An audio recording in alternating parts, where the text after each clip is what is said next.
Hello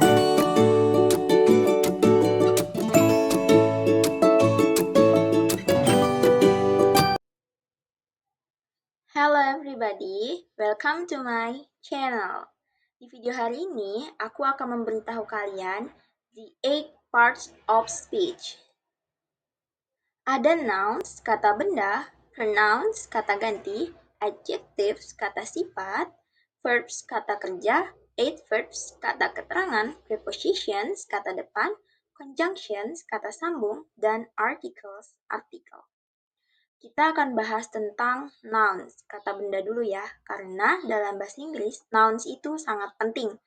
Nouns adalah elemen dasar dari sebuah kalimat.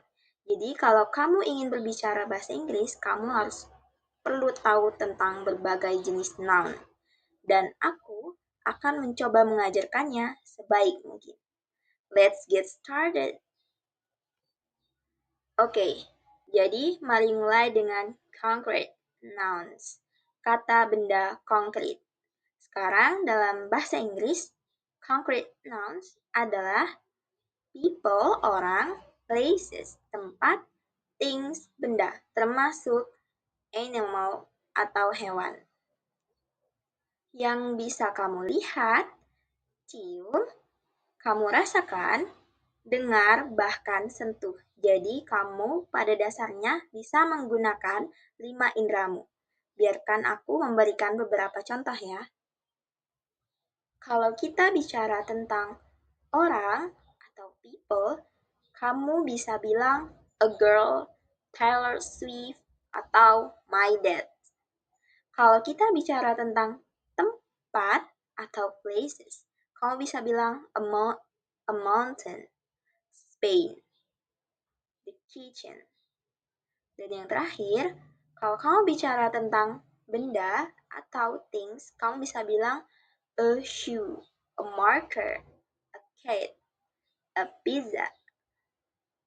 Ini semua adalah contoh dari concrete nouns. Oke, sekarang mari kita lanjut ke abstract nouns. Jadi, abstract nouns tidak seperti concrete nouns. Ada ide atau gagasan or ideas, konsep, concepts, dan emosi, emotions. Dan kamu tidak bisa melihat idenya. Jadi kamu tidak bisa mencium sebuah konsep, kamu tidak bisa mencicipi atau merasakan sebuah emosi, atau mendengarnya, bahkan menyentuhnya. Jadi itu adalah nouns dari si abstract nouns ini.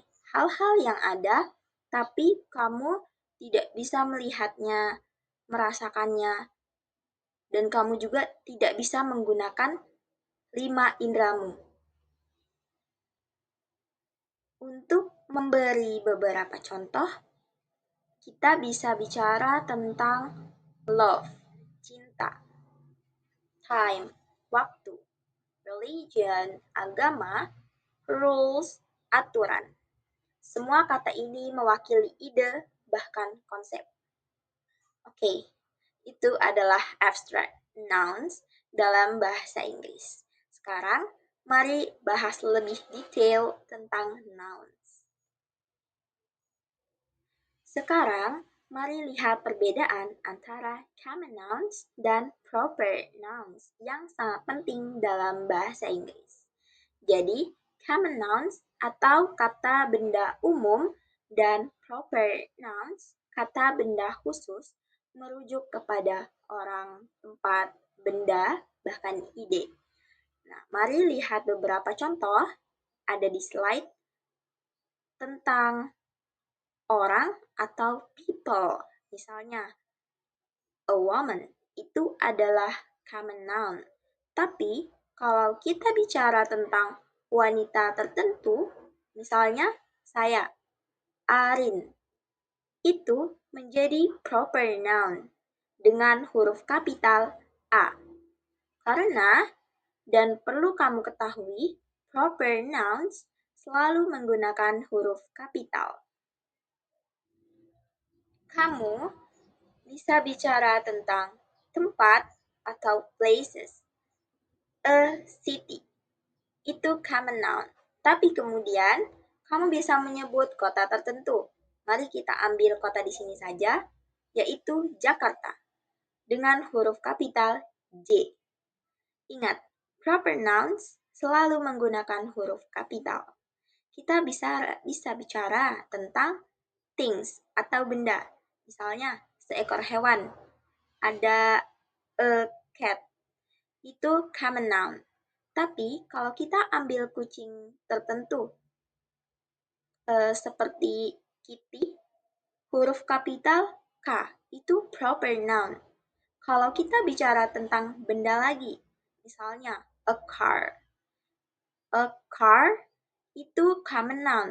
Tapi kalau kita sebut benda spesifiknya, seperti Volvo, itu proper noun dan memakai huruf kapital V.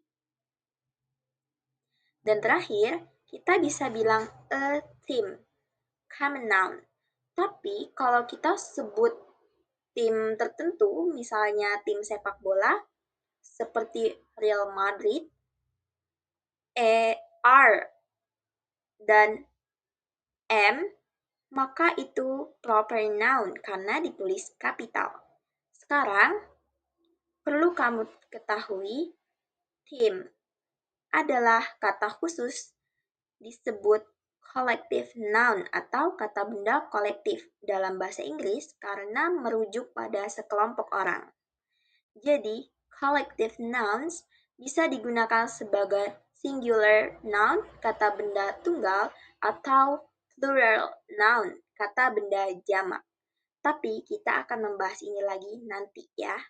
Jadi, sekarang kita sudah tahu banyak tentang nouns dalam bahasa Inggris. Mari kita latihan menemukan nouns dalam kalimat. Oke, pertama, di sini ada beberapa kalimat. Biar aku bacakan dulu ya. In my literature class at Harvard University, I have many classmates. My closest classmate is Mira. I have a lot of respect for her. Mira has a playful cat. Its name is Kiki. Jadi, apa nouns dalam kalimat-kalimat ini? Kalau kita ambil kalimat pertama, in my literature class at Harvard University, I have many classmates. Kita punya class dan classmates ini adalah common nouns. Kita juga punya sebuah proper noun, Harvard University. Kita tahu ini proper noun karena ditulis dengan huruf kapital. Kalimat kedua adalah my closest classmate is Mira. Sekarang, dalam kalimat ini, noun-nya adalah classmate, common noun, dan juga kata Mira adalah noun tetapi proper noun, seperti yang kamu lihat ditulis dalam bentuk kapital. Kemudian, I have a lot of respect for her. Apa noun yang bisa kamu lihat? Tentu saja, respect. Ingat abstract noun yang kita bahas beberapa menit lalu? Dan yang terakhir, Mira has a playful cat. Its name is Kiki. Nouns apa yang bisa kita temukan?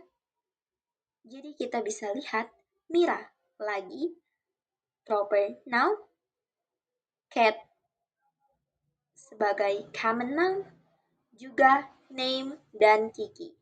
Name adalah common noun, Kiki adalah proper noun. Ditulis kapital. Jadi, yang sudah aku tandai dengan warna merah atau red color itu termasuk ke dalam common noun. Sedangkan yang aku tandai dengan warna merah muda atau pink color itu sebagai proper noun. Dan yang aku tandai sebagai warna hijau atau green color itu sebagai abstract noun. Dan seperti yang kamu ketahui, aku tadi tidak menyebut I atau her atau its. Itu juga nouns, tapi mereka adalah pronouns dan dianggap kategori berbeda dalam bahasa Inggris. Kita akan membahasnya di video lain ya. Oke, jadi dia bagus untuk teman-teman. Terima kasih sudah menonton video aku. Aku harap kalian semua sekarang punya pemahaman yang lebih baik tentang nouns dalam bahasa Inggris. Tolong terus berlatih ya. Practice makes perfect. Terima kasih sudah menonton video aku. Jadi, kamu suka, jika kalian semua ya suka video ini, silahkan klik like, subscribe, tunjukkan dukungan kalian dengan tulis komentar di bawah ini, and don't forget to share this video. Thank you.